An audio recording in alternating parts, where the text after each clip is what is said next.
que la salle tourne à plein tube à 3h du matin et vous découvrez cette immense salle de 2700 places vide. Et vous dites que votre petit ouvrage demain va être collecté avec... et vous n'y croyez pas une seconde. Et c'est le contraire qui se passe. Alors, c'est... au début, on a un espèce de petit frisson le long de la colonne vertébrale, comme dans certains romans noirs où on rencontre la femme de sa vie, hein. Il y a de l'électricité dans le corps. Et puis quand ça dure, ça devient un tout petit peu gênant parce que d'abord vous pensez que c'est exagéré par rapport à ce que vous avez fait, hein. Et puis vous ne savez plus comment répondre, hein. Faites ça, et vos copains comme ça, chez l'autre comme ça, et puis petit à petit...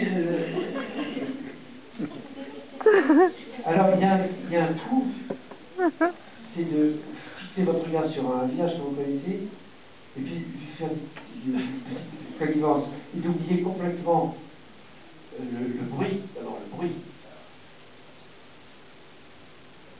Mais c'est assez curieux. Surtout ça, un bruit très composite, c'est de tout. Hein. Alors, les étrangers, effectivement, c'est un film très français, en fait. D'abord, cette histoire de Premier ministre de président de la République, ça existe, je crois, dans très peu de pays. Hein. C'est une histoire très compliquée. Il paraît que c'est parce que la France est ingouvernable, il faut mieux être deux que un. Hein. Et puis, c'est des sentiments, c'est des rapports verbaux très un peu feutrés, qui n'ont rien à voir avec le côté direct et souvent un petit peu violent du modèle américain. C'est un anti-modèle américain, même dans son rythme. Justement, ça pourrait intéresser d'autant plus. Alors, c'est là où ça se retourne quelquefois en votre faveur. Ça, c'est ça qui peut leur plaire. Mais ça ne fait jamais ce qu'on appelle des succès internationaux. Par contre, moi, avec Thérèse, c'était un film, mais je crois que c'est l'aspect religieux, mondial, catholique de l'affaire. Avec Thérèse, c'était un succès mondial. Et pourtant, ça se passe dans un petit couvent, sur un fond neutre, avec des petits problèmes. C'est imprévisible. Je crois que les films de Pagnol sont restés pendant 30 ans dans une salle de New York, ils avaient tous été pleins tous les soirs. C'est des choses, on ne peut pas les prévoir, on ne sait pas. C'est une question un peu décalée. C'est très original et en même temps, il y a un point de détail qui rejoint pratiquement tous les films, c'est la place du tabac et l'industrie du tabac dans l'industrie du film, dans l'économie des films. On trouve le tabac dans tous les films actuellement et je me demandais quelle était sa place, alors qu'on ne le voit jamais sur le générique. Je m'interroge là-dessus, je profite de l'utilisateur pour peut-être avoir une explication. Moi, je suis avant d'être un animal économique et politique, avant d'être un animal politique et cinématographique, je suis un animal économique. C'est-à-dire que tout ce qui est économique m'intéresse. Mais le tabac, oui, alors le tabac, faire un tabac dans notre langage, c'est-à-dire. Mais il y a des tabous. Il y a une morale globale qui est petit à petit imposée au cinéma. Et il y avait même un code aux États-Unis qui mesurait la durée du baiser au cinéma.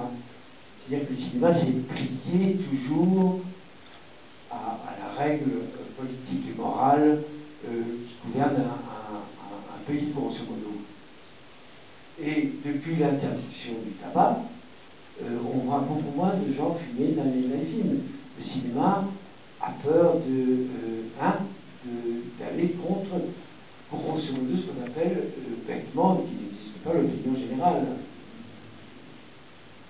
C'est comme le sexe au cinéma, qui est depuis que le cinéma existe, alors que c'est pas vieux, mais les films pour les salles comme celle-là sont d'une pudeur exquise, les scènes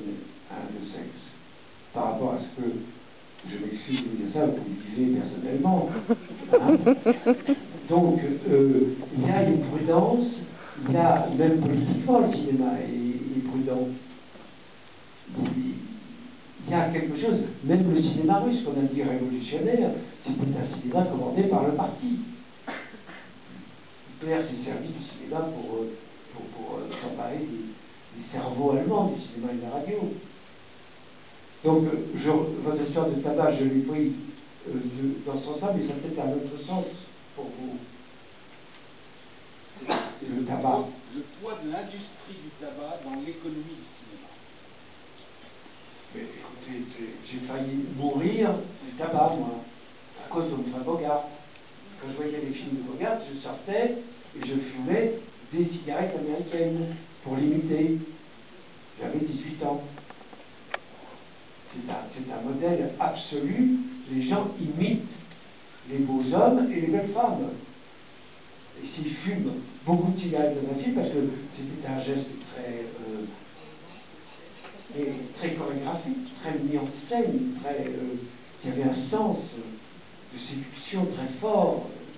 Les échanges de cigarettes, quand un homme allumait une cigarette à une femme, il la désirait profondément, il y avait un code. Le tabac est entièrement codé.